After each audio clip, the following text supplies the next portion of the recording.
I ended up taking a lot of odd jobs. I went to Manpower and got I was at jobs. Manpower for a little bit, yeah. You know, I was just like, I got to provide for my kid, you know, and I literally, so the way my mom showed us that she would always figure it out, I always figured it out. Mm-hmm. There were times where there was no food in the refrigerator. I'm not even joking. And me being a proud person, I never asked for help. Never asked for help. I would go to my mother-in-law's, ex-mother-in-law's house and just kind of go visit. And I made sure my kid had food in his mouth. Wow. Yeah. And then I would leave once I knew he had food. Yeah. I never asked for anything, a handout, nothing. Never asked anyone for any help or anything like that because I was like, I'll figure it out. Yeah. I'll get it done. And sure enough, you know, I figured it out. Mm-hmm. And I think that in itself has made me who I am today. So H&M. How long were you at H&M or for? So my son was born in 2009. And they gave me, this was the best, like they had the best like benefits. Mm-hmm. And I think it's because Stockholm company. Yeah. The Sweden is a socialist country and they really are about taking care of the people. The whole country as a whole is about taking care of the people. Yeah. So you get 6 months paid. Yeah, European corporate values. When you go on maternity leave. And then you get the 3 months from the state of California. Yeah. Oh, wow. So I spent the first 9 months with my son. Wow. Yeah, talk about bonding, right? Yeah. Didn't want to go back to work, obviously. You're like, dang it. And then I spent and then when I went back to work, it was like I had to go back to the same lifestyle. And you're talking, it was in a different city every single week. Yeah. So I would Something leave that was him. a lot easier when you didn't have a son. Right. Yeah. So I would leave Monday. Let's say I'd go to the office in San Francisco, get there by 8 o'clock, and then end up, going home by 5, getting home by 7. So I was gone for like 12 hours a day. Right. For my son. And then when I traveled, I would do same day travel. So I'd leave at 4 a.m. and then I'd get on a plane, go to Seattle, turn right back around the last flight at 7 o'clock, go see the 3 stores out there, come back at 7 p.m., and then drive from San Jose back to Hollister to go see my son. So literally, I would be gone, like, for a long time. Wait, your son was in Hollister, and you were working in San Francisco and traveling all over? Mm-hmm. How'd you end up in Hollister? So that's where ex-husband's family is. Oh, yeah. Okay. So did you live in San Francisco, or you just worked in San Francisco? No, so when we first got married in 2008, we lived in Sunnyvale. Oh, okay. So South Bay. South Bay. Yeah. Here, South Bay, right? Yeah. Okay. So you were just commuting now? Yeah. Which is nothing new to you? No. Yeah. And it was awesome here because you could take the train. Yeah. And I could be on my laptop on my way to work already advancing myself so that by the time I got to the office, I was already done with my sales per hour. Oh, wow. So, like, it was perfect for me. That's awesome. Your work's done by the time you get to the office. Yeah, but if I left even a minute too late, then I was having to drive. And paying $25 a day for parking. Yeah. San Francisco parking is nuts. Ridiculous. Yeah. Money makers. Oh, yeah. Parking garages. You know, if you ever want to invest in something, get parking garages. I thought about that. That's a really good business. I was even talking to some guy in San Jose about how to start and all that kind of stuff. So. Yeah. So, you have your son, your H&M. What happens after all that? So it was January of 2010. And basically what ended up happening was it 2010? Yeah, he was already going to be 1. So in December, my corporate controller, my upline, my direct boss, I guess, she's like, we're going to have a meeting in New York and I need you to be out here. And it was going to be for a whole week. Oh, wow. And I was like, I have a newborn, like I have an infant. And he's still breastfeeding, like, are you guys going to pay for my husband to come too? And they're like, well, no, we're paying for all your expenses and you can deal with, getting him here. But that would mean he would have to not work through that whole week. So I was like, yeah, that's not going to happen. And he was already like, no, he hated my job already. So it was like, okay, how to make a decision. So it was like, okay, be a mom or be completely absent from his life. And I was like, no, I can't do that. So it was a tough decision because I had the dream job. You know, I finally got that dream job. And I was like, okay, I get it. This is more important. He's more important. And so I went from being like a nonstop go person to being a stay-at-home mom, which drove me nuts. I was gonna say, like, how was that?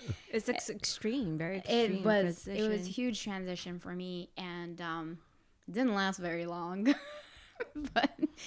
but I ended up getting, because they laid me off because they refused to go. So they laid me off.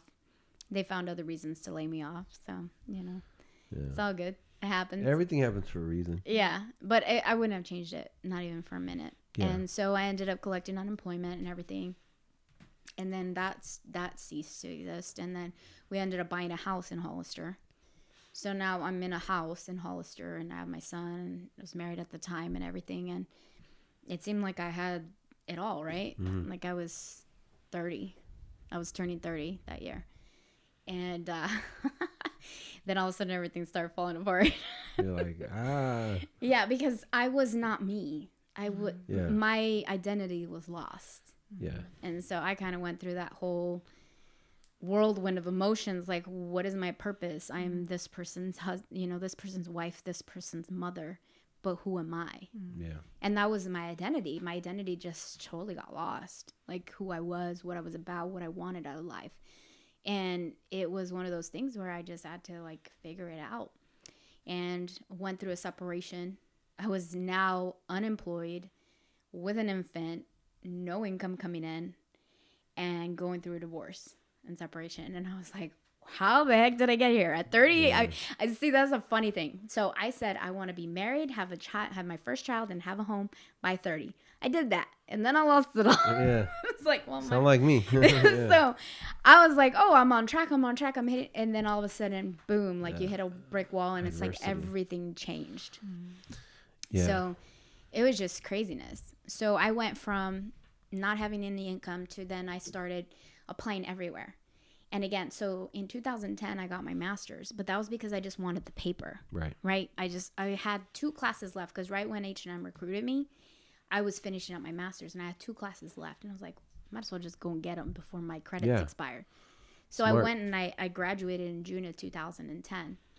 And I remember at the time, my ex-husband told me, he goes, you need somebody better than me. And I was like, what? And it was... So he kind of felt like he wasn't worth who you were as a person? I don't know. It's identity. Yeah. I don't know how he felt. It's big in relationships, too. Right. And he basically felt like, that I was leaving him behind. And I was like, no, like, I'm trying to take you with me on my journey. But as a guy, too, like, if you feel like, I don't know, not me, but I mean, I could see his point. Like, if you feel like your woman is higher achiever, working harder, doing this, it makes you feel like, oh, what's wrong with me? You know what I mean? So I guess I could see where his thought process was. But like you said, you're like, no, I'm doing this for us. So we're taking you with me. You know what I mean? So yeah, but again, you can't. And that's the thing that I've learned is one of the things that I tell all my girlfriends that they've had really bad relationships and everything. There are people in your life that God puts in your path to get you to that next level. It doesn't mean that they're going to go with you to that next level. Yeah, my ex-wife said it best. She said, "People in your life for a reason, a season, or a lifetime." Exactly. You'll figure it out later which one it is. So he was in your life for a reason. Or you guys were in each other's lives for a reason, a season. I mean, you got your son out of it, right? Exactly. Best gift ever. But not meant to be together for the lifetime. Right. Yeah. Exactly. And I mean, I don't regret anything in my life. Everything in my life has happened with a purpose and has got me to who I am today. Yeah. So it's just the way it goes, and that's life. And so what ended up happening from there is I ended up taking any job that I could take, because that paper actually hurt me more than helped me. Wow. Because you were in Hollister. Or how did it hurt you? I was overqualified. Yeah. Every position. Well, because the jobs we were applying for, because you were just trying to get a job. Well, I was trying to become a controller for another company. Like I tried at schools, like even like I tried at the colleges, everything. I tried every single position. You were Rachel Green trying to apply at the school. Like, what? Well, it was like I had the degrees. I thought, I have the master's. You know, it's sometimes people are afraid to hire you because they're afraid that you're going to take their job in a couple of years. You know, exactly. Like, I'm not going to hire my replacement. Go hire DTD over there.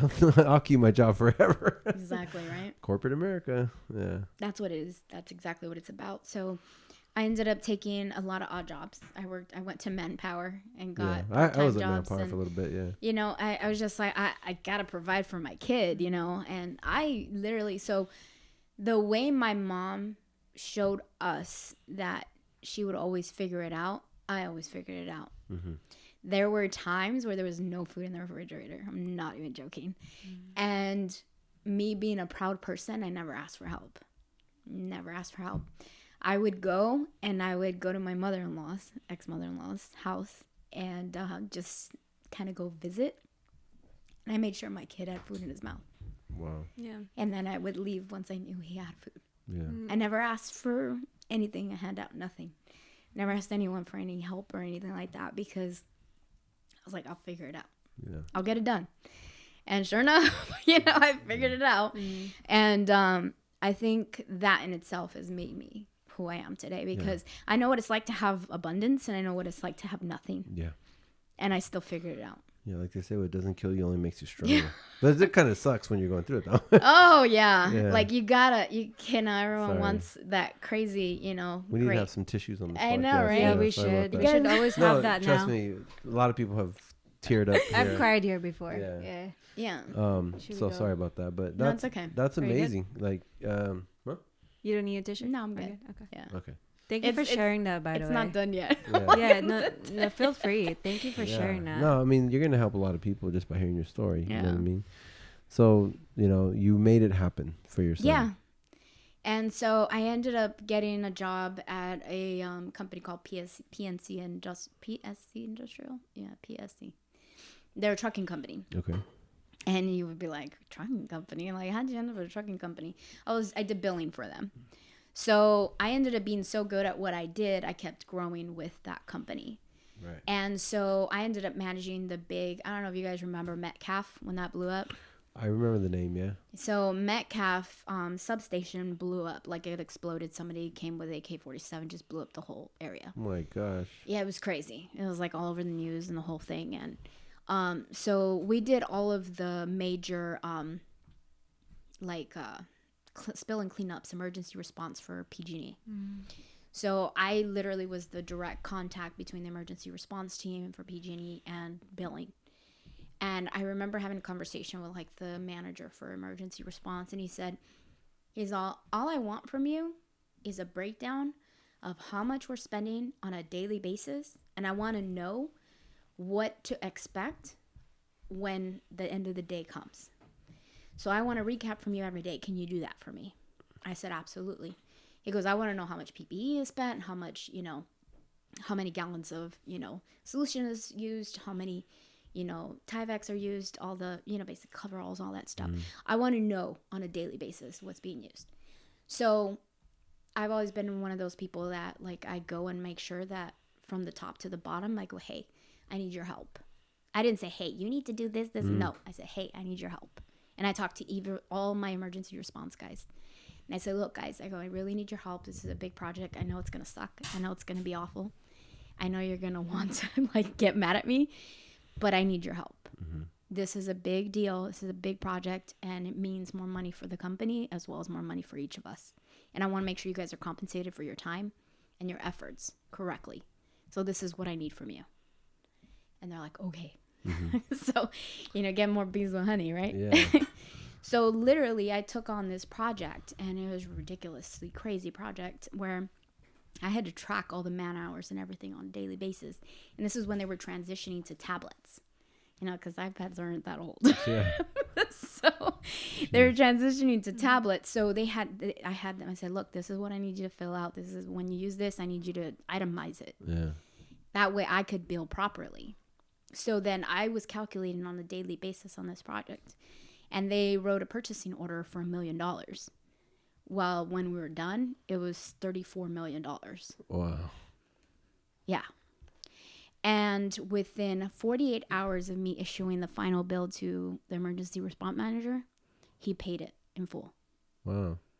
Within 48 hours. That's crazy. That has never happened in the history of PSC Industrial. Wow. Never happened. And because you were on top of your stuff and the guy didn't even question. Wow. He didn't even question me. He was like, wow. Like, yeah, here's your check. Dang. So it was one of those things where everyone was just like celebrating and everything. And what did that do for you though? Did it make you like realize like you're capable of a lot? Yeah. It was like gratification of a job well done. Impossibility goal.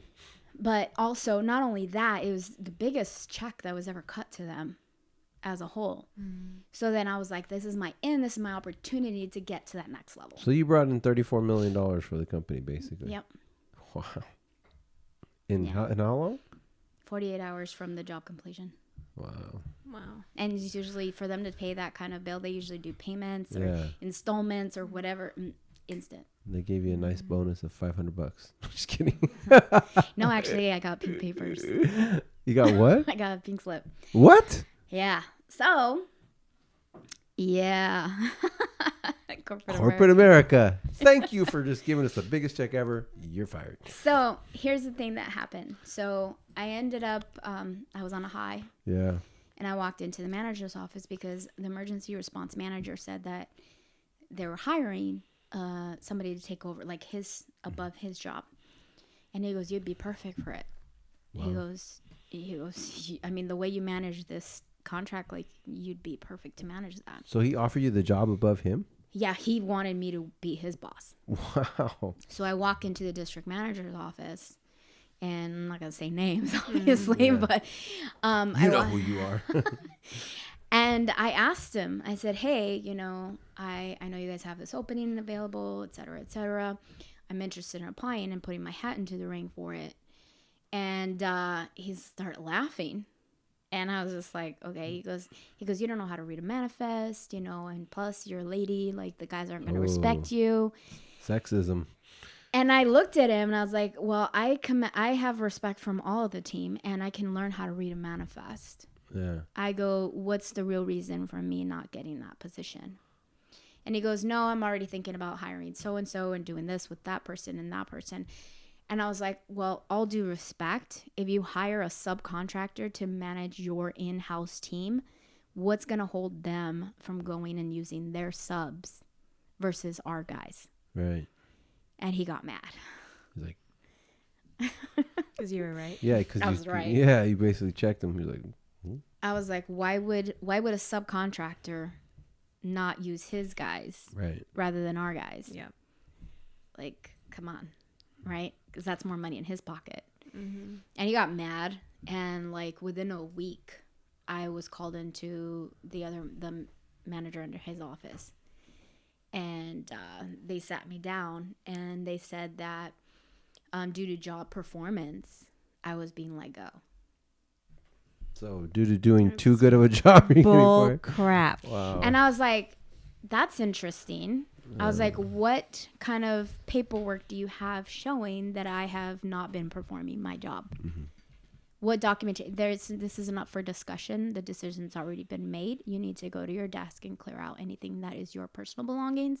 And you're going to be escorted by so-and-so to make sure that you don't take any company property. Jeez. So I had files of job applications and other things that I was thinking about doing, like already, because I was already like, okay, I got it. If I'm not going to get it here, then I'm going to look for it somewhere else. Yeah. And this was in 2004. Wow. And I ended up basically getting let go. And again, like I provided for my son and I took us from like having nothing to having something, and still staying in my house at the time and being able to 2014, sorry. Yeah, and still being able, I know, I was like, wait, I was like, did I miss something? Yeah. We just went back. Yeah. Went backwards, back in time. And so I was like, I was freaking out. That wasn't that long ago. What am I going to do? That was only about 7 years ago. Yeah. Wow. And so I didn't know what I was going to do. And I cried complained, and I was like, this isn't fair. Should I go to the Department of Labor? All this. And I was just like, what for? Why am I going to fight for I don't want to go back there. You were an entrepreneur in the corporate world. You just didn't. I just didn't know it. Yeah, you were just overachieving. They're like, what's wrong with you? You're weird. Go open your own company. They wanted to have more control over you, and you just stood up for what you believed in. You stood up for yourself, and they couldn't handle it. Yeah, and then being a woman in a man's world. Exactly. Yeah. Well, I mean, trucking. Yeah. Come on, guys. Yeah. But good for you for standing up for yourself, though. Yeah. And it's like people are like, that doesn't happen. I'm like, maybe it doesn't happen to you, but it happened to me. Yeah, it happens. You know. Yeah. And so I couldn't believe it, and I was applying again, my master's degree, my education, my previous experience with PG&E, and it didn't help me. It hurt me. Yeah, that's the funny part, right? Yeah, it's ironic. Yeah, big time. And so it was my last month of unemployment, and I ended up. So again, I was always active in church, singing in a choir, and the whole thing. We got invited to a pastor's church to go sing. And then afterwards, the pastor had us over for dinner and everything. And what do you think he asked me, Isaac? Do you keep your business options open? So, what do you do? Yeah. You went sing around sharp. the table. What do you do? Yeah. And I was like, you know what? I have nothing to lose and everything to gain. 100%, yeah. And I remember sitting in the back of that room. Is that Pastor Ben? Pastor Ben, yeah. Okay. And I remember sitting in the back of that room I think it was Center Road. Yeah, I think it was Center. Yeah. Center, yeah. I started at Great Oaks, so yeah, Center. Yeah. And I remember when Rob Welsh was talking. Rob did the meeting? Okay. It was Rob and Eric. Okay. So, yeah. Well, Eric didn't close me. Rob did. Okay. Because he talked about the story about his mom or his sister and brother-in-law. And I was like, if something happens to me, like, what the heck's going to happen to Abner? Yeah. Like, that's the only thing I had in my mind. Yeah. And it was one of those things where I was like, I have to do something. Mm-hmm. I have to do something. Like, I can't just sit with my arms crossed. Like, I gotta do something for him. I gotta do something for my legacy. Like, I can't just sit here with my arms crossed and hope for the best. They connected with your why. Exactly. Mm-hmm. Like, it wasn't about the money. Yeah. It wasn't. I mean, the money was going to help, obviously, but it was about the opportunity to help out other people that were going through what I was going through. Yeah. So that's where your financial services and entrepreneurial journey started. That's where it started. That's crazy when you think about it. Yeah. I mean, I didn't know the whole story, but it's just God's timing, I guess. And it's funny, it happened in church, right? It happened in church. It's like God said. Yeah. You got recruited while in church. Right after it, didn't Right after. Yeah. The meeting after the meeting. You think sharp? What do you do? Do you keep your business? He was probably brand new back then. I think he was. Yeah. So he didn't even know how to prospect. Anyways. Exactly. So what happens now? You're in your, now you realize that you have to do something and you start your real, where you fit, like an entrepreneurial journey. So what happens next? It was a journey in itself where I had to relive the opportunity of learning who I was. So what that company did for me was very, very much an eye-opening experience in which it gave me the opportunity to re-love myself. Yeah. And that's a really know who I was. Yeah. Sorry to interrupt you, but that's a funny thing about that company, because I was also part of them, and you know, I came in kind of like at the same time. It's weird. Like, that's what I love about the organization is if you're already polished, you're going to come in and kill it. Mm-hmm. But if you're not, they will literally rebuild you, shine you up, and then you can go off and succeed. Do whatever. Yeah. Wow. So tell us more about that. So, I mean, I was broken, divorced, divorce was finalized in 2012. Wow. So, I mean, we separated in 2010, but the paperwork finally cleared in 2012. I never wanted to be divorced. I never asked for it. It happened. Yeah. So for, growing up in church, like, I thought I was a failure, because that's what, who gets divorced, Right. And so I just felt like, okay, I'm divorced. I'm a single mom. I've been, let go now. I have no job, no income. Like, I literally felt like I was a complete failure. Yeah. And most people would basically go with their tail between their legs and go running home to mom and dad. Mm-hmm. I didn't. I figured it out. I was like, I got to figure this out. Like, whatever it is, I got to figure it out. Whatever it's going to be, I got to figure it out. And I did. I was actually your assistant for a while, too. It's funny. The best assistant I ever had in my entire... I mean, yeah. I mean, I was like, wow. Probably like how all the people you work with are like, what are you doing in this role? You belong in my role. Yeah. Yeah. I mean, in that career, it was more like just the progression. You know what I mean? Yeah. I remember that. Yeah. But yeah. Anyways. And it's like what ends up happening is that a lot of people would always tell me, don't do more than when you're supposed to. Every single role that I've ever gotten at your jobs. Yes. Right. Even when I was like in there too, like in the company, like don't do more than you're supposed to, because then you're always going to be asked to be doing that. Right. So you had to learn how to not just give, but also receive as well. Right. And that's the thing, is that I've always been taught to give, and I've always been taught not to ask. Yeah. So givers and high achievers and people that try to do it all on their own, it's very difficult for them to ask for help or to receive anything. Exactly. Help is the first level of receiving. Right. And like I was always so proud that I never wanted to ask for help. I remember when I had to go into the what is it called when you ask for food stamps and stuff? It's not EBT. Is it EBT? Yeah, EBT. So I never in my life had food stamps, or at least I don't know if my mom did, because we never knew. But I remember right after my ex had left and I had no income, I went to the office and I asked, and I broke down with the counselor. I was like, I've never had to do this in my life. Yeah. I don't know why I'm here, but I need help, and I got to feed my kid. You got to do what you got to do to feed your son. You know? Exactly. And I never got any assistance monetarily, because I had to report my ex in order to do that. Wow. Yeah, they said, well, if you want monetary assistance, you need to report him to... what is it called when child support? Child support. Yeah. And I was like, well, no, like I'm not gonna do that, you know. And so I was like, he's gonna provide for his son the way he's gonna provide for his son. I'm not gonna ask him to provide. And so it was very tricky, like for me to figure all that. Like I figured, and I ended up renting a room in the other side of my house. And I figured it out. Like I had a big house. I had a 3-bedroom, 2-bath on one side, 2-bedroom, 1-bath on the other side. Like we bought the house with the intent to have it as an investment to get to that next level. But, it helped me through those stages, like having that income and stuff. So I figured it out, and I went through it. And the thing is that when I was working in that organization, I loved being around people, and I always wanted to help everybody. And I would have people say, why are you helping them? They're not on your team. Like, why are you giving of yourself to somebody else's benefit? And I was just like, because that's what you're supposed to do. That's how I was taught. Like, you give of yourself to help others, and it's going to come back to you. It always does. Yeah. And I've always been that person that, like, I probably give more than I should. Yeah. And people do take advantage of it. And it happens to everybody that it allows it to.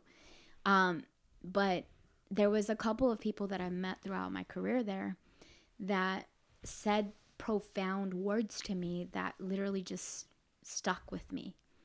And one of the conversations that I had was in November of 2018.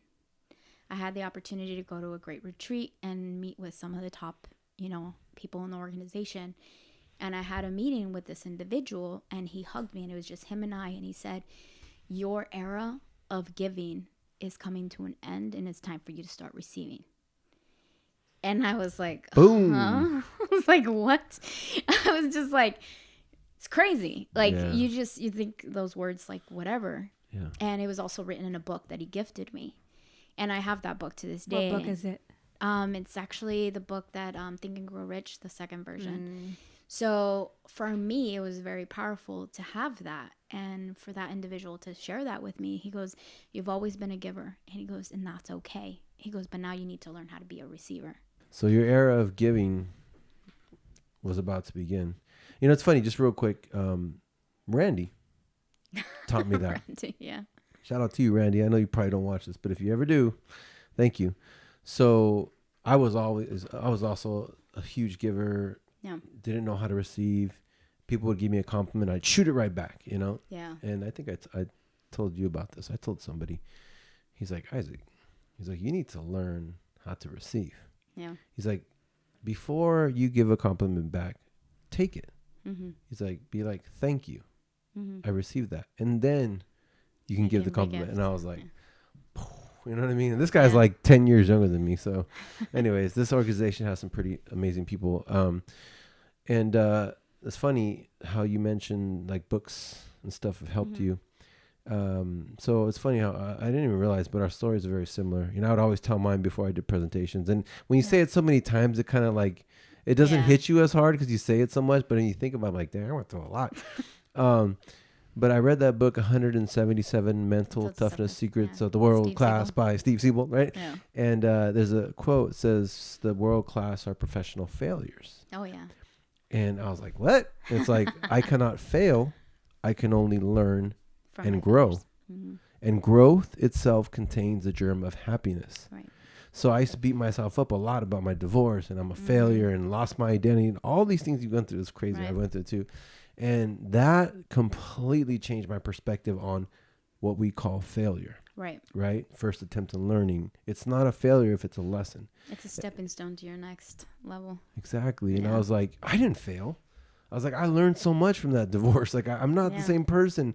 And my whole view of failure was changed. And that changed my life. So I just wanted to mention that because, I mean, a lot of books that we've been shown and learned. Yeah. You guys read books, right? Yeah. All the secrets are books. Yeah, or Audible. But Audible's awesome. Yeah. So what happens after? So your era of receiving begins. What's next? So I gave myself, I had a couple tough conversations in which I made the decision to move to Arizona. And I was living up here in the Bay Area. And I had a conversation with my leadership, and I said, look, I'm looking at, moving to Arizona. What do you think? And I respected my leadership, and I was expecting, a year previously I had asked him, and he said, no, you're not ready. You can't go. So me personally, I was like, I took it like offensive and everything. And then when I approached him again, he goes, there's people that are meant to be assistants and there's people that are meant to be leaders. He goes, and I knew that I wasn't going to be able to keep you as an assistant. So that was my first step at fully understanding that I was meant to be a leader. Right. And sometimes we have to realize it for ourselves before things start to happen. But it's funny, you find that people tell you it, but you don't fully grasp it. Right. The inner ear versus the outer ear. Yes. Yeah. And so that was the first time I had that conversation. And then the next conversation was that conversation where I was told that I was now going to be a receiver. And then the last conversation that kind of put like hit the nail on the head was the individual that I spoke to in a sales conference in Phoenix. I asked him, like, where are you in the process? Like, I see that your team's like huge. You guys are all on the same momentum. You're all growing. Why is it that you're not beating out all these other teams? Like, talk to me. Like, I'm very analytical. I like to kind of understand like where people's mindset are, why they do what they do, the choices that they make, etc. And the conversation that individual told me was, I was sold a dream a long time ago, and I'm living that dream. Amen. So that being said, I was like, well, wait a minute. I was like, what dream was that? And he said, well, I want to make sure that I see my daughter grow up. I want to make sure that she has the life that she deserves. I want to make sure that she never lacks. And that includes my presence. Right. And I was like, wow. And I was like, that was like one of those things where I stopped in my tracks. Mm-hmm. And I was like, it's not about the money. Mm-hmm. And I was like, seriously, like, because so many times I was always like, I want to be number one. I want to make all this money. I want to be a billionaire. I want to do this. I want to do that. But it's not about the money. It's about what the money can do for you. And then once you figure out what it is that you want to actually achieve, then the money will come. Yeah. But you have to figure out what your purpose in life is, what you're supposed to do. Amen. So That's what we're all about. When I heard that, I was just like, well, what the heck am I doing then? Like, here I am chasing the money, but I don't really know what my purpose is. Like, what I'm supposed to get out of this. Like, I really haven't identified it. I was just like, oh, well, I want to be number one. Everybody wants to be number one. Yeah, that reminds me of Gary Vee. So Gary Vee has this quote. I don't know if this is what it means, but this was how I took it. He says, it's not how much money you make, but it's how you make your money. And at first I didn't understand that because, again, I was like caught up in the Kool-Aid just like you about being number one and this is the best and da-da-da-da-da. And it is great. It is great. But it wasn't how I was supposed to make my money. Right. So I was not living my true purpose and not being true to myself and being myself. So I was not achieving. Like, in the end, I'm not going to get to those levels if it's not my purpose. Right. Like, the opportunity is there, but if it's not your opportunity, you're not going to get there. You know what I mean? So I understand what you mean by that. So you guys remember Tony Robbins? He said, success without fulfillment is the ultimate failure. Yeah. Wow. I've never heard that. That's powerful. Oh, yeah. Did you guys hear that? Say it again. Leave it in the comments. Say it again. Success without fulfillment is the ultimate failure. Right. Tony Robbins. Boom. Yeah. So if you're out there and you're successful, but you're not fulfilled, please figure out your purpose. Figure it out. Yeah. That's what our podcast is about. Find your purpose. Anyways, That's so what's next? So, probably about 2 or 3 months passed after that, and I had somebody in the company that was like my running partner, and they left, and I didn't know what was going on, and I reached out to that individual, and I was like, dude, I was like, you bailed on me, like, what's going on? Where'd you go? Right, and he was very cautious and everything, and and with right to be so, you know, because you never know when people ask you questions. You don't know if they're asking you because they care, right, or because they're trying to get information from you. So I mean, I know I'm very cautious about every conversation that I have, and every single conversation I've ever had is genuine and direct, and it's because people have sought me out. Like, I don't go talking to people just because. And I lost a lot of friends when I left the organization. I did. Well, whenever you leave a tribe, they were friends. Yeah. But it's a tribe. Whenever you leave any tribe, any tribe, even your own family, you start to change. Your friends, right? Yeah. It's part of the process, right? No, of course. But those that are true will stay true, and those that are not will not. But it's not part of your journey anyway. So. No, and again, they'll get you to that next step in your life. Not necessarily going to go to the next one after that. Right. So, I'm very grateful for everything. Like, everything that I achieved, that I proved to myself that I could do it, that I could be, me again. Because I found me again. Right. Like, that company allowed me to find that's amazing. My identity again. And it gave me the strength and the opportunity to figure out my purpose. So I got my identity with that company and that organization. I'm forever grateful for that. But that wasn't where I was supposed to stay. And I've recognized that. And I saw an opportunity and I took it. And in January of 2000, right before the pandemic, right? 2020. Yes, I can't even think about dates. I'm like 2020. I'm like, I was 10 years old. I thought we were in 2018. You're like, I thought we were progressing. I'm bad with dates. That's I don't know why, but that's all right. So 2020, January 2020, right before the pandemic hit. Right before the pandemic hit, I decided to make a change. Yeah. And I decided to make a change quietly, and I severed my ties, and I said my goodbyes, and I said, I'm doing this for me and my son, and there's no hard feelings. There's no, I left on good terms, because I had the conversation, and I literally did not know what was going to come from that. I could have fallen on my face. I could have, It's pretty scary, actually. Yeah, because you're taking a leap of faith in something you don't know anything about. And I went with just myself and my business partner, Paul. And I appreciate that. That guy's like my brother. Like, I can count on him for anything. And by the way, where is your brother right now? My brother? Your real brother. The one that was with you in Southern California. California. Back in Tucson. Oh, okay. He's actually now going to be, believe it or not, he's actually just passed his exams to be a police officer. Oh. Yeah. Wow. Nice. I know, from a shoe salesman to a medical, and he sold medical supplies. He still does. Oh, wow. Like medical, like equipment and supplies overseas and everything. And he's really good at sales. I'm like, come work with me. And he's like, no. He's like, nah, I'm just going to go arrest people. Right. Yeah. Well, his best friend's a sergeant. That makes sense. So, yeah. Yeah. The tribe. He's really excited about Yeah. it. So I'm proud of him. Hey, congrats to you, bro. You know, he's gonna turn 40 this year. So wow. You know, it's like he's like, I'm like running with 20-year-olds. He goes, and I'm keeping up.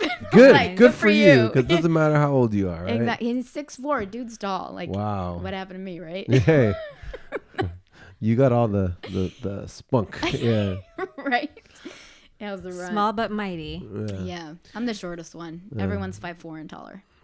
So, you and your business partner, Paul, now start a new venture. Tell us about that. So, super scary. So, same industry, but completely different model. Okay. So, for me, it was always about, you know, building a team, building an agency, and recruiting and selling, right, to those recruits and their friends and family and such.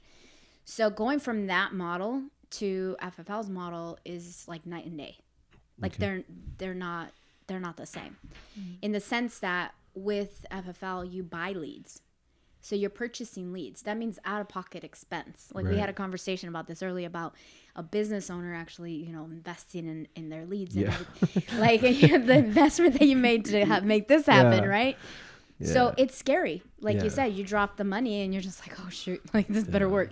It's the same thing. Here I am throwing $1,000 down for leads that I've never called leads. I've never dealt with leads. Completely different system, yeah. And to me, it was like, whoa.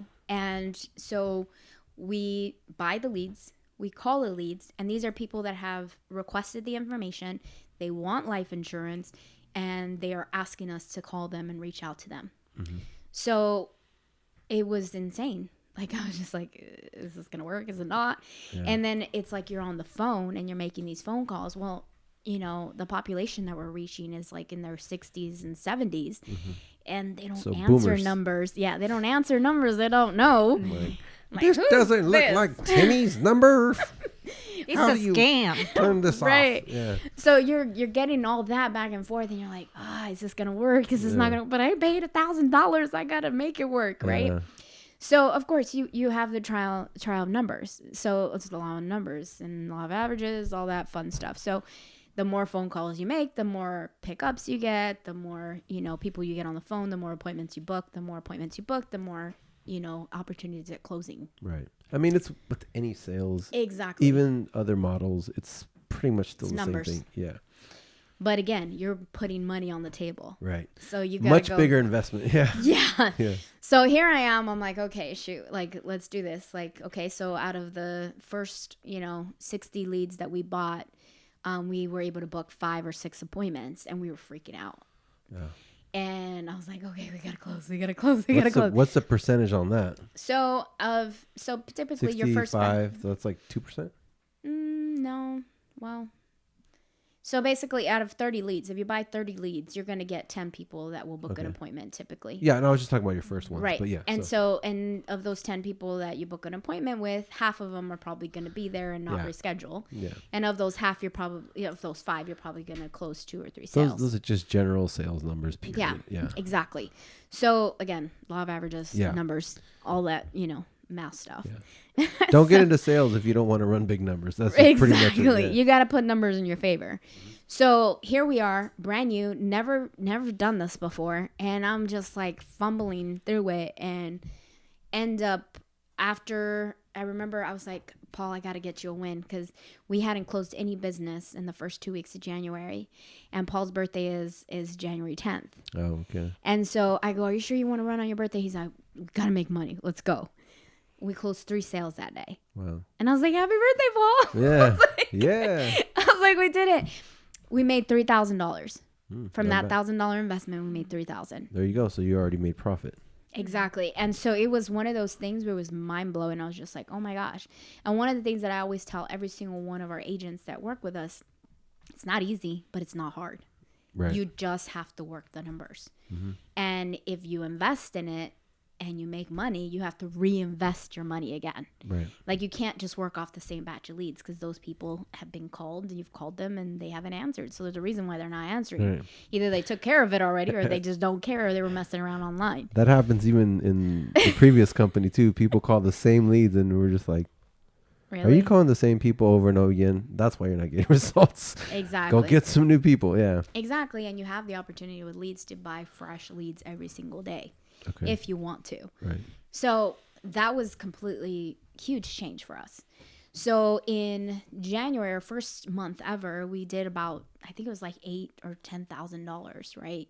And I was like, oh my gosh, like I made that in a month. Like it was just like it was surreal. Like I was just like, okay. And I mean, we invested probably about $2,500 that month. Okay. So it was a great net profit. Yeah. So I was like, well, I can do this. And then February we went to sales conference and everything. We learned some more stuff and everything. Came back and in March we killed it. And we did 15,000. Okay. And then from there it just kept escalating and escalating. And well, what ended up happening was throughout all these time that was passing is all the relationships that I built in the past. Like people were reaching out to me, asking me questions, being very proactive and seeking me out. And I was trying to just do my job. Like I was just trying to make money. Mm-hmm. And something very profound that one of my leaders told me, that's part of my leadership now. She's like, if I don't go with you, I'm going to go with someone else. So you tell me, do you want me on your team or not? And I was like, okay. I was like, at that point, I was like, well, I kept pushing people away. So remember, I had that conversation. You got to learn to be a receiver. Right. Mm-hmm. So now all of a sudden, I wasn't even looking for people. They were coming to me. Right. And it just started like piling on top of, like people were just seeking me out. And I was just like, wow. And it's just the relationships that you build throughout your career. You never know what they're going to do for you further down. Yeah, it's important. Right. Relationships is so important. And that one conversation that I kept hearing of people telling me, stop helping people that are not on your team. Well, guess what? That's why. Mm-hmm. Because I was always giving. I was always helping. Yeah. I was always somebody that people could count on, and regardless of what team they were on or who they were working with or whatever, people wanted to work with me because they respected me and they knew that I respected them. I feel you.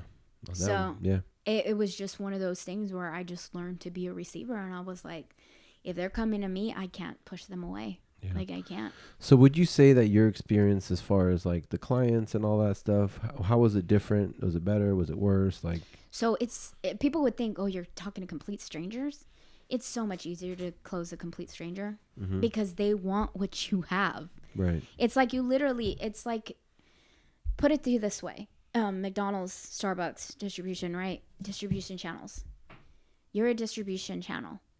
They're coming to you. They're seeking out what you have. Right. They're just going to have to decide if they want a small, medium, or large.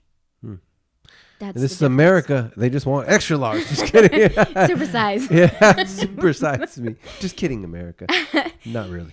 Anyways. So that being said, I have a menu. I say, okay, what can I help you with?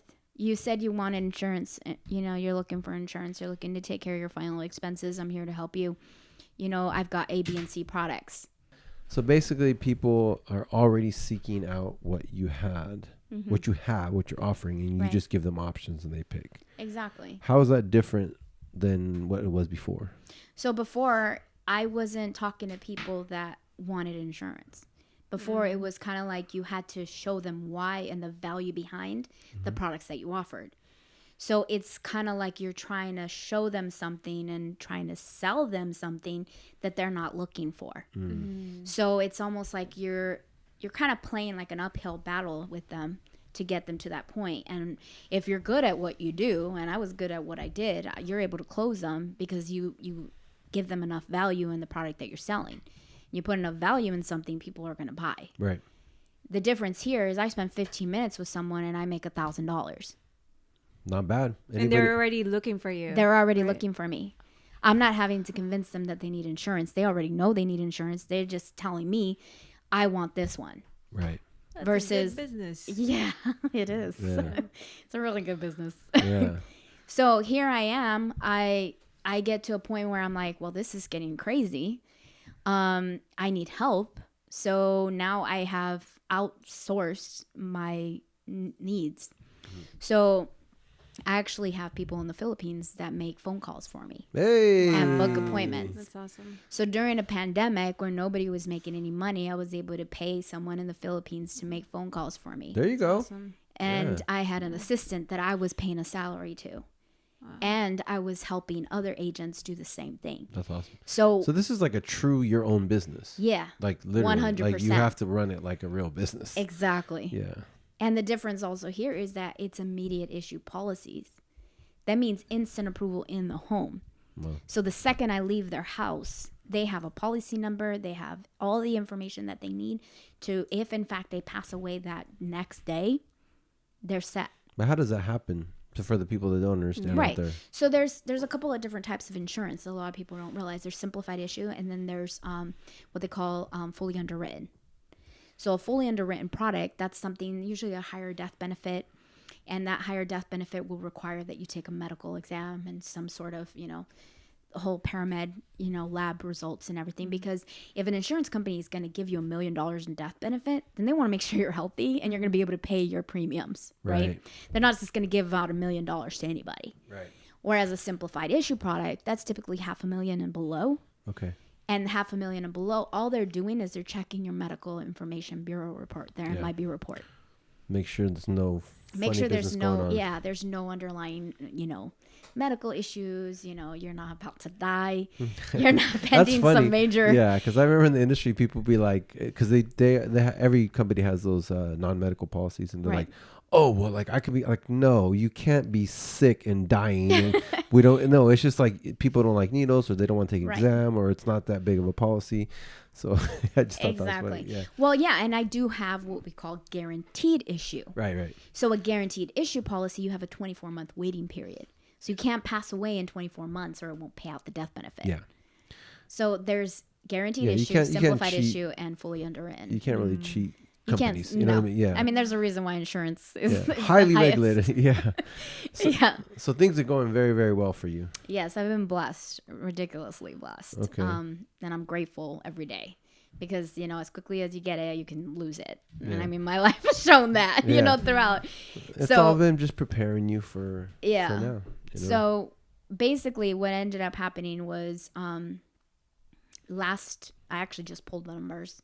In the last 3 weeks of March, my agency we have 27 writers, meaning 27 people on the field writing business. And we've issued $152,000 in annual premium this month. Wow. So far. Congratulations. That's awesome. Thank you. Yeah. So for people who don't understand what that means out there in YouTube world, what does that mean? So $152,000 in premium issue paid to the field. So that means my agency has been paid out $152,000. Oh, so your team, your agency has made $152,000 in the last 3 weeks. Right. So if you want to do the math, $152,000 divided by 27 people. Okay. So everyone's making money. Everyone's making money. That's awesome. That's awesome. Yeah. So what's the vision, the future for you in this agency? And Well, the ultimate goal. Sorry. It's okay. The ultimate goal is to actually get to $1 million a month. Okay. So a lot of people are like, it's not about the money. It really isn't about the money for me. The goal is to get to $1 million a month because I want to get the agency to be profitable so that I can turn around and sell it. Right. So the conversation I had with my partner is we're going to get this business so that it's profitable and we can turn around and make a profit so that we can then go on and do what we want to do. And it's profitable to your agents. But you mean profitable to someone who would want to purchase it? Exactly. Okay. So there's the beautiful part about Family First Life, which is the organization I'm a part of. It's an IMO, is they give you full ownership of your business. Okay. That means you're fully directly with each individual carrier. So what's IMO for those who don't understand? Insurance Marketing Organization. Okay. So essentially what that means is that you have full ownership. You can do with your business how you please. Okay. If you want to name it ABC Insurance, you can call it ABC Insurance. If you want to do ABC. Bliss Seekers Insurance. There you go. There you go. Funny. I like it. Like, Bliss Seekers Insurance. Never Insurance. know. I mean. Hey. You never know, right? I am not allergic to money. That's for sure. So what ends up happening is that you have the opportunity to market. And one of the things that I had at my previous time was I was always getting in trouble. I've always been the troublemaker. You know, I got in trouble for marketing and doing things outside of, you know, the parameters that they allow. So I was always like, okay, fine. So I had a lot of handcuffs in the previous IMO that I didn't like, that I wanted to do things that I would always get cut off at. Yep. So here I have full reign of what I want to do. Because it's truly, I mean, there's pros and cons to everything. The previous company has pros and it has cons. Oh, of course. And this has pros and cons. But just to understand, for those people out there, to truly understand, this is like running your own company. Yes. Like literally, where you have to come up with the money. Everything. Yeah. But in return, you get what? Highly compensated. And what full else? Full ownership, highly compensated, and the opportunity to be purchased by an Integrity Marketing Group. Okay. So if Integrity Marketing Group, who's that? It's a larger organization basically that buys insurance companies. That's just crazy how much money there is out there. Like from being in this industry, basically financial services, real estate, insurance, the last 15, 20 years of my career, besides the podcast, this is my career now. Woo. But it's just crazy how much money there is out there. So there is no shortage of money in this world. There's money's abundance. There's just a shortage of people who can attract it.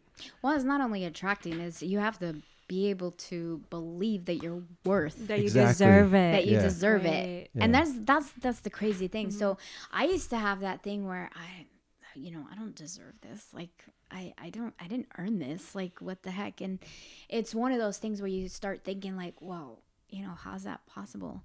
So one of the fun things is that it's been a year now since I've been in the organization. And wow. It seems like it's been longer. I know. It's only been a year. Crazy. I started January 2020. It's kind of like dragged on. It was like a blip on the radar. It's like people forget. Yeah. So basically what ends up happening is that every single day I get deposits in my bank account. Every day? Every day. Every day. It doesn't matter if it's... Every day. Every day. Every day. Let me ask you guys a question. Do you get paid every single day? Yes. If you do, leave it in the comments.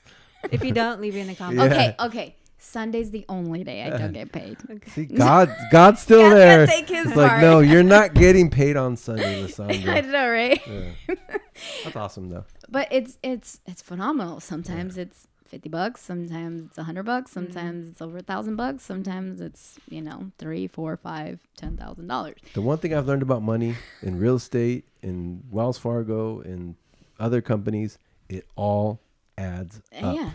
You're just like, whoa, like, over $20,000 in deposits this month. Yeah. Like money in my bank account. I'm not talking about money on paper. I'm talking in my physical bank account. That's nice. I'm not complaining. Yeah. And one of the things that a previous mentor would always say is build a big team and the money will come, right? Yeah. And I didn't build a big team. I built leaders. Yeah. So I have huge leaders in my organization that they also have leaders in their organization. So it's just the compounding effect. Yeah. And so can you explain to the people out there what exactly it means to build a leader?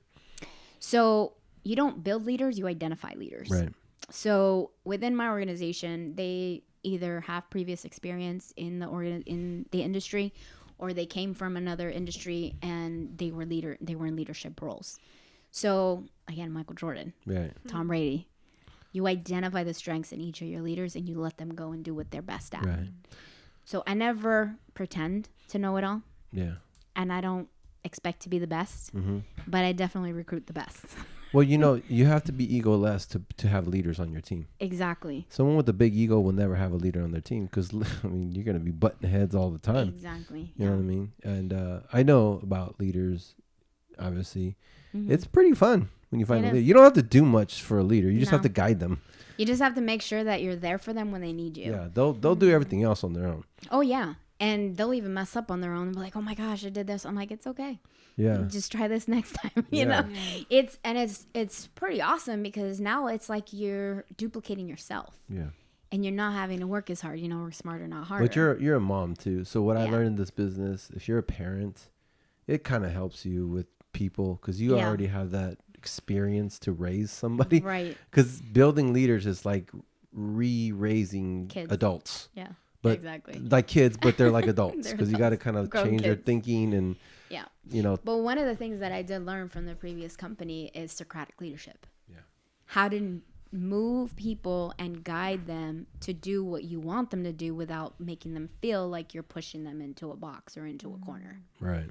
So you almost say it in a way that you're trying to get them to understand that you want to help them. Mm-hmm.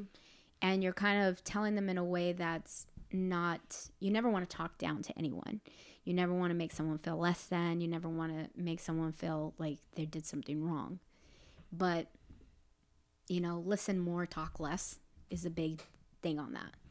So whenever I have someone that's like, I see that they're kind of going off on a tangent, or maybe they could be doing better, mm-hmm. I ask a bunch of questions. Mm-hmm. Yeah. I'm like, hey, how's it going? What do you got going on? What's your goal? What do you have going on? What do you want to do in the next, when do you want to hit your next milestone?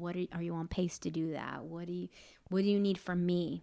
And then the more questions you ask, the more engagement you get from that individual, and that individual tends up telling you what they want out of you. Yeah. It's the same in sales. Mm-hmm. So the more questions you ask a client, mm-hmm. the more information you're going to gather, and the easier it is for you to close them. Yeah. And if you say it, they defend it. They say it, they own it. Exactly. Right. So over the course of years, I've learned different techniques and everything that have stuck with me, and it's made me who I am today. Yeah. So every experience has only built me to be a stronger leader.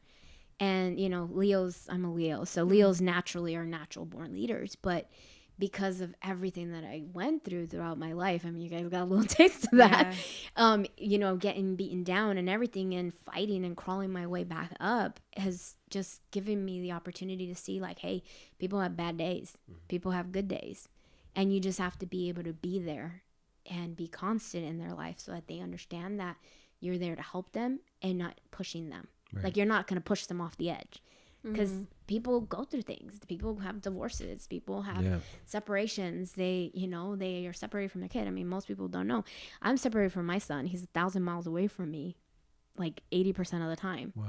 And people are like, how do you do it? I'm like, because when I'm with him, it's about him. That's important, though, because a lot of people, especially high achievers, busy people, because if you're successful, you're busy, right? Right. They beat themselves up because they don't spend a lot of time. But I've learned that quality of time is sometimes a lot more important than amount. Yeah. Because a lot of times parents are just watching TV with their kids and they're not even interacting. Their kids on their phone. And again, whatever, if that's what you're doing, that's fine. But just, I mean, it's important for the people who are busy, especially the mothers out there. I'm sure the fathers care as well as much too. But just understand. You don't see many mothers separated from their kids, though. Yeah, it's tough. So for people, like, they question me a lot. Yeah. Mm-hmm. I had so many people that question me, and I'm just like, those are average people. Well, what they don't know is that the conversations that I have with my son are so much more elevated than the basic conversations. Yeah. I have conversations about, why did you decide to do such and such? What was the reason why? Yeah, and what was your outcome? Like on the drive home right now, I say, why is it that you feel, upset, or when you go back with your dad after you spend some time with me, what is it that bothers you? Can you explain that to me? Why do you feel frustrated? Why are you kind of angry at the world? What changes your mood? And he's all, because when I'm with you, it's just you and me. But when I'm with dad, it's him, it's my two sisters, it's my stepmom. He goes, and I don't have time for me. Right. And I was like, okay, that's fair. Mm-hmm. But have you expressed that? Have you told him, hey, give me like 2 minutes. I just need to go to my room, decompress, and then I'll come out and join you guys. He's like, no. And I was like, well, do you think that if you talk to them about it, that they'll feel better about it? Like, they'll be able to handle that a little bit more? He's like, yeah, but it's just, like, my sisters are annoying. And I mean, he's 12, it's like he's a preteen, he's a different mindset. Yeah. And his sisters, they just want to play with him. He's been gone, so they want to play with him. But I told him, I go, just express what it is that you need, and you'll find that it's perceived better. Right. And so it's just, he goes, yeah, you're right. And that's the kind of conversations, ever since he was a baby, like, I always talk to him like an adult. I never spoke to my child like, and some people ridiculed me. How are you talking to him like that? You speak to him like a grown up. I'm like, yeah, but he also knows how to make decisions. Yeah. He doesn't question like when he makes a decision. He knows like I can make this decision. I think that's important. I met some lady in Shasta in June. And she was talking about that. Ever since her kid was 5, she was talking to him like an adult. Yep. And her kids are successful. They can think for themselves. Right. They're independent, all that kind of stuff. So. And yeah, and that's Abner. Like he's totally 100% independent, and he knows that time with me, like mom's got to work. Like it's good. Like I get it. Like one thing I can leave you with is, so my dad was always very busy, and so was my mom. Like they weren't really ever around. I mean, they tried, like, you know, but it wasn't like they were around all the time, and I didn't really need it. But I saw the example. I saw my dad hustling. I saw him being great with people. I saw him achieving things. I saw my mom working really hard, you know, bringing home money.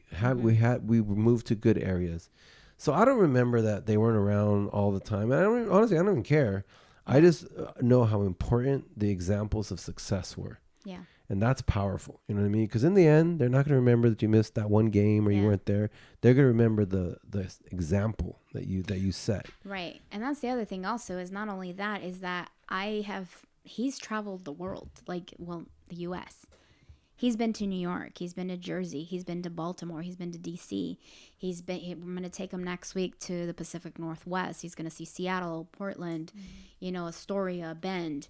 And he's been all over Arizona. Like, he has had probably more flights in his lifetime than most people in their whole life. Yeah. And he's 12. Yeah. So when I ask him, hey, what do you want to do this summer? He's like, well, he goes, how about we go to Spain? Like, that's awesome. Like this kid, like, and that was the thing is in 2020, we were supposed to go to Barcelona. Wow. So like our whole trip got canceled and everything. And I'm just like, so. Rescheduled. Yeah. So, but they're not booking. So it was like a whole 14 days that we were going to be out in Europe and see all these places. And I was just so bummed that I couldn't do that for him.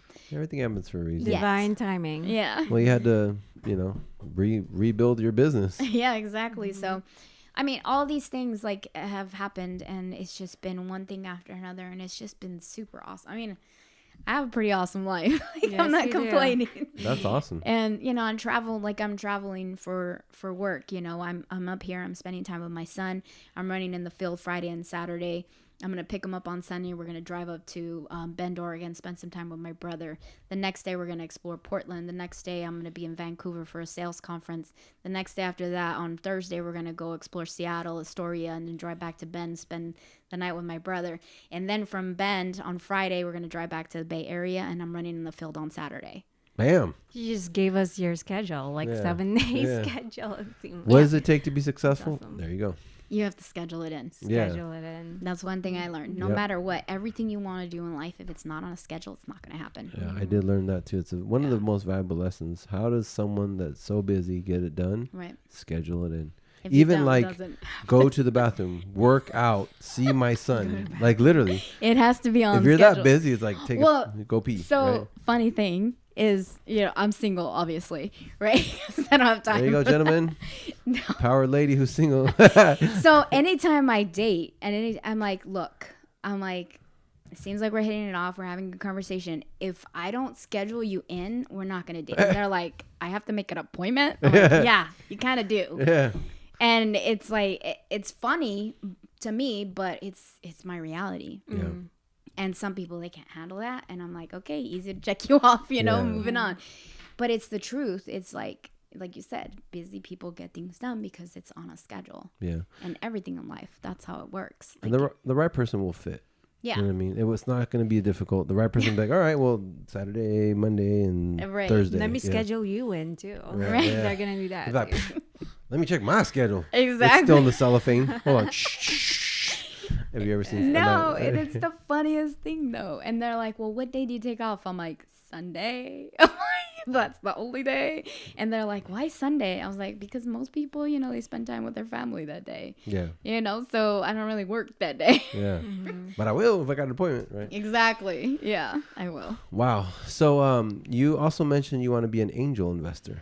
Yes. Tell us So about that's that. the ultimate goal. So when I got, like, remember I told you, like, they said, find what it is that you're passionate about and work towards that. And that's my ultimate goal, is to be an angel investor. And most people don't know what an angel investor is. What is it? Yeah. So you've heard of many people like Gary Vee, Grant Cardone. Yeah. Okay. Things that they do is they invest in other people's businesses, but an angel investor doesn't announce it. Yeah. Okay. So an angel investor, what they do is they have the cash flow, they have the monetary means to be able to assist a startup, to be able to be, the next Uber, right? So Gary Vee passed on Uber a couple of times. I know. Right? I've watched the video where he's talking about all the companies he passed on. I was like, whoa. Yeah. But he's still again, extremely he's successful. still successful. Exactly. Yeah. And I consider him kind of an angel investor because he doesn't really talk about the companies he's going to invest in. So capital, there's different types of investors. And for me, an angel investor is someone that basically invests in things that they're passionate about. Things that they feel are going to make an impact, a difference in this world. And they don't need the credit for it. Mm-hmm. They just want to make an impact in this world, and that's their way of doing it. Yes. But it's monetarily. You're investing monetarily into another company. And obviously you're going to get money from it because you're investing. When you invest, you get a return on your investment. But not all of them pay out. Yeah. And I'm okay with that. But in order to get there, I have to be able to build an infrastructure that's going to pay me monetarily to be able to do that so I can give back. Yeah. So you want to be successful, then you want to help others be successful. Exactly. Yeah. But it's stuff that you're passionate about. Exactly. Right. Yeah. Because it's not about how much money you make, but it's about how you make your money. And so, Hanger app, what's that? So, funny thing, when I moved back to Arizona, I was on this app called Shaper app. I don't know if you guys have heard of it. Yeah. So I got on it for networking and, because that was the way to meet people in the industry, in different industries, and kind of build your circle. So I came across this individual. His name's Cam. And he reached out to me and he offered me a job. He said, I'm looking for a CFO. And I laughed and I said, I'm not employable. I know. I get irritated when people hit me up on LinkedIn. It's like, I'm not employable. And they're like, and he's like, well, let's meet. He goes, because I like your background. He looked me up on LinkedIn and everything. He's like, I like your background. I like what you're about. I'd like to at least have an introductory. And here I'm thinking, well, maybe I'm going to sell him some life insurance. Yeah, come on, closes. Opportunity. Right? So Cam and I met in October of 2018, I think it was, or 2017. And I came out to his office out in Phoenix. And we sat down, we had a conversation, and literally it was a conversation for like 30 minutes, nonstop conversation about everything having to do with my career, my past in H&M, and all the retail background that I had. And he's like, okay. He goes, I know you said that you're not employable, but let me tell you about my idea. And maybe it's something that you'd be interested in. Wow, he felt comfortable enough to share his idea with you. Yeah. And I was just, and this was before NDA or anything. I was just like, okay. I was like, what's he about, And so the idea is that it's going to be an application and, an actual mobile app in which, I can't say too much, obviously, right, for obvious reasons. But essentially it's going to be a way to connect the fashion industry that has never been done before. Wow. So you're talking, if in fact Hanger was up and running at the beginning of 2020, there wouldn't have been a shortage in PPE. There wouldn't have been a shortage in masks.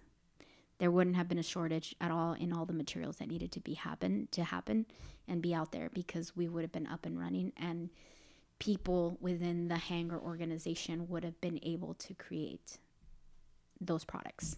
Wow. So basically, you're going to take all these years of experience running other companies and put it into an app and become very successful. That's the goal. That's what's going to happen. Fashion is my passion. That's awesome. I like that. That's a good quote. You should make a T-shirt with that. Right? Yeah. Hashtag. Or that's the motto of the Hanger app. The Hanger app. Fashion is my passion. You hear that, Cam? Hey. Just give me a little credit. That's all I need. It's like comes back full circle. Or just share the podcast and subscribe, right? Exactly. Hey, by the way, I need angel investors. We need angel investors here. So if you guys like our podcast and you want to angel invest, let us know. blissseeker17@gmail.com. All right. So we always finish out the podcast with our world famous Joe's 6 Qs. So I'm going to pass it right over to Joe. She's going to ask you some deep questions. And then deep questions. Yeah. Okay. We're going to go deep. We'll see how deep it goes. Thank you for sharing, by the way, all your life story, which lead me to this question. Do you have any advice for any like single mothers out there who basically went through what you went through and, struggles? Right. So everybody has their own story. So don't take my story and say, well, I should be in a better place, or I should have overcome this already. You have your own story. Don't stress. Allow yourself to grieve. Allow yourself to deal with all the mess. And you're going to be okay. It might not be right away. It might not be in the moment that you want it to happen. But you're going to be okay. And the one thing that I do want you to know and to keep to heart is never badmouth the father. Because that is your son's representative of who a man is supposed to be. So, that being said, is that as much as I was angry and everything, I never kept my son from his father. Never. I never kept him from spending time with him. I never said that he wasn't a good father.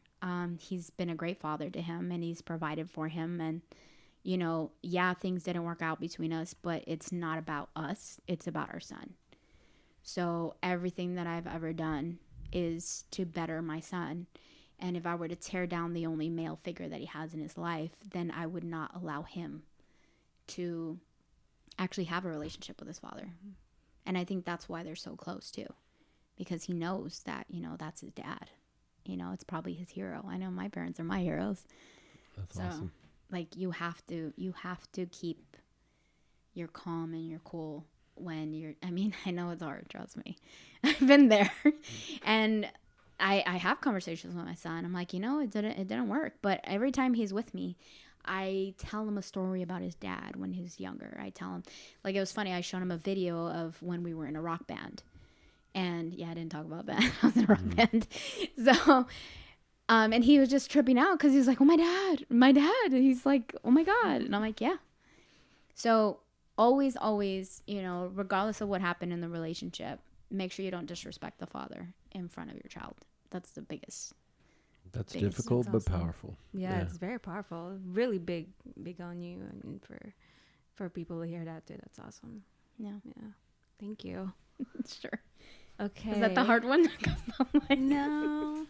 What does following your bliss looks like for you this year? Wow, this year. So that's a good question. One of the things that I've learned, so following my bliss, the biggest thing that I took away, so I started dating again in 2018 after being single since 2010. So I know a lot of people are, what? It has been a whirlwind of emotions, experiences, and a lot of learnings.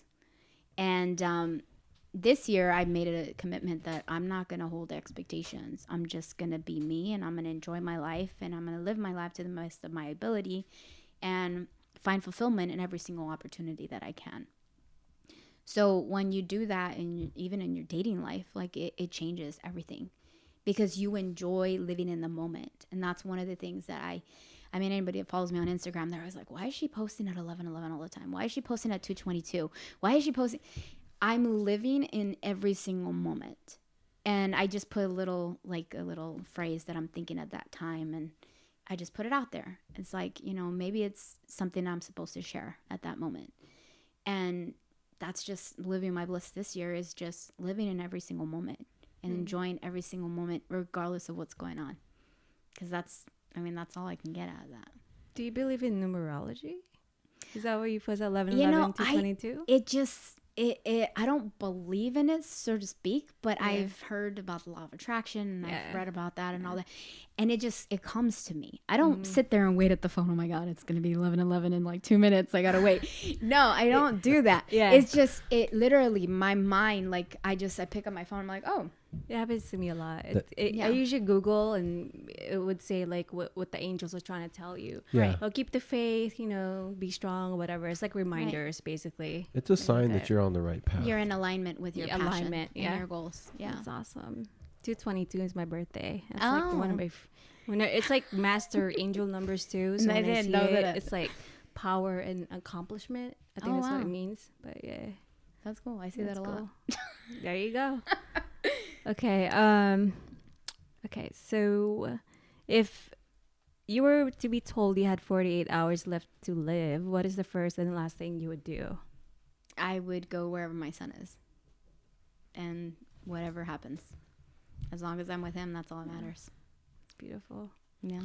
Simple as that. Somebody knows their why. Yeah. Oh yeah, from the beginning to the end. My favorite book, kids book, if you don't have it and you have an infant or someone that has an infant, get the book. It's called oh my gosh, totally blanked. It's called So Long as I'm Living, My Mother, Your Mother I'll Be. So Long as I'm Living, Your Mother I'll Be.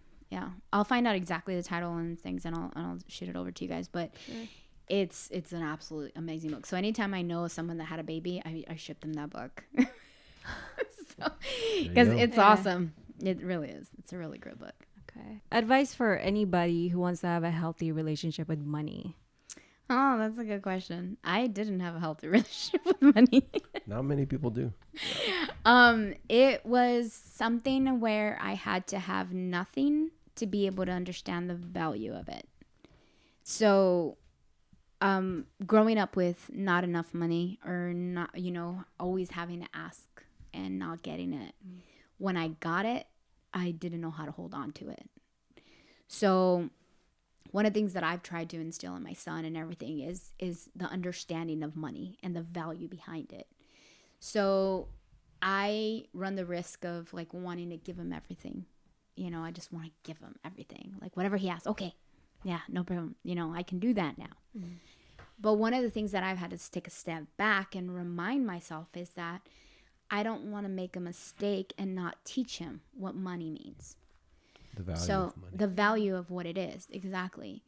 And one of the things that I've learned is that you never want to say no to your kid. And my sister's a teacher. She's a third grade teacher. And she's like, you never want to tell the kid, no to something that you want them to stop.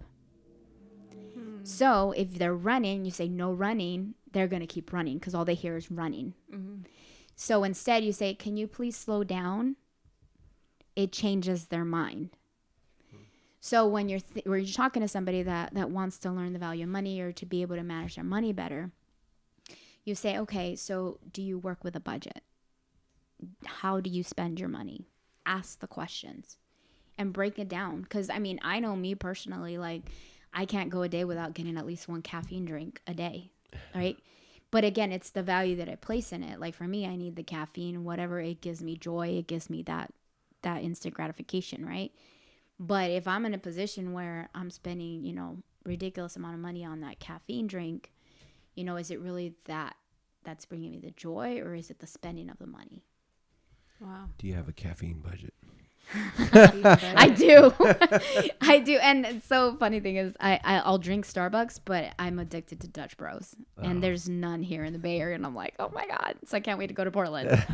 I was going to say, where's that at? Okay. Portland. Dutch Bros. So Dutch Brothers is actually a competitor with Starbucks, and they're all over Arizona. Mm-hmm. They're just now getting to the Bay Area. They're in Stockton and all the Central Valley, but they're coming this way. So you're going to enjoy it. I'll try something. Dutch Bros is coming. I make my own plant-based latte. So of course you do. Yeah, it's bomb though. But I switched to decaf about a year and a half ago. I do teas. I'm obsessed with iced tea. Yeah. That's how I get my caffeine. There you go. Yeah. Tea is good. Did that answer your question?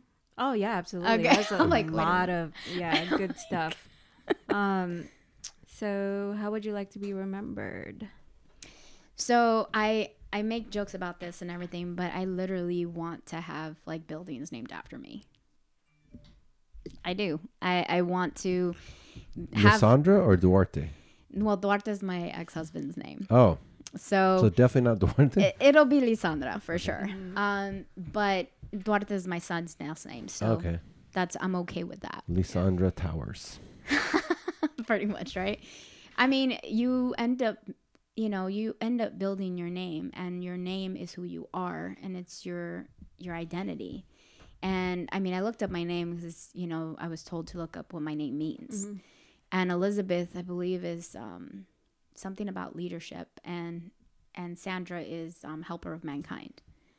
Mm. So my name is LisSandra, which my dad wanted to call me Elizabeth, my mom Sandra, because my dad wanted to call me Lizzie, my mom Sandy. All right. So that's how they ended up compromising with LisSandra. So that's how I got my name. And me personally, I want to be able to give back to like my community.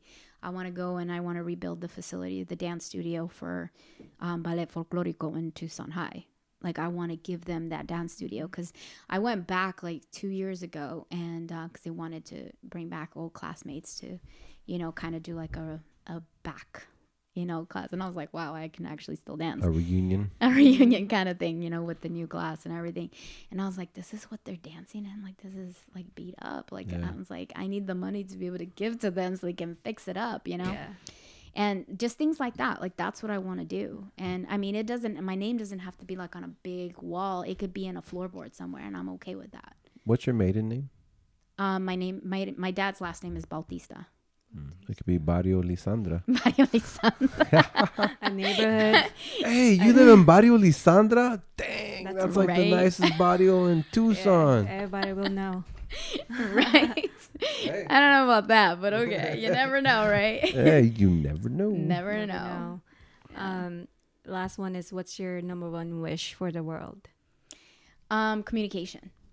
I think we lack communication. Instead of actually talking to each other, we're so blinded by what we see on social media or what is out there in the media in general that we don't actually have a conversation with the person next to us. That's why we do this, right? Yeah. It's funny because, wow. I mean, people always ask, why is podcast so popular nowadays? Why are they blown up? I go, well, number one, if you sat with somebody and said, let me tell you my life story, they'd be like, okay. What? I don't got time for that. Number two, nobody has deep conversations anymore. Right. And number three, they shy away from communication is very bad. So I feel, I don't know, it could be wrong, but I feel that's why podcasts are so popular. It's true. Any last words, Joe? This has been amazing. You're very inspiring. Thank you for taking the time. Even your son letting you come here as well. Shout out to him. Yeah. You are an amazing leader, and you already have given so much to the community, and there's more to come.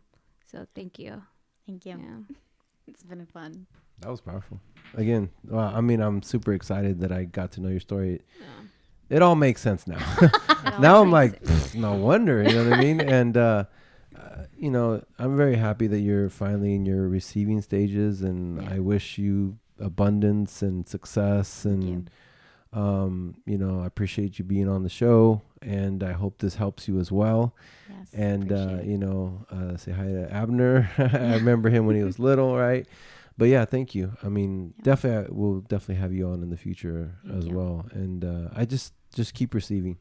Thank you. That's it. Just keep receiving, and don't give a crap what anybody thinks or says, because when you leave a tribe, people are gonna talk smack or whatever. But they don't understand. It's your life. It's it's your purpose, and if you're following your purpose, and I believe you are, then you can't fail in your purpose, right? Exactly. Yeah. Do you have any last words, and where can they find you? Wow. So last words is, find out what you're meant to do in this world and go after it. Don't worry about what anybody says, the naysayers.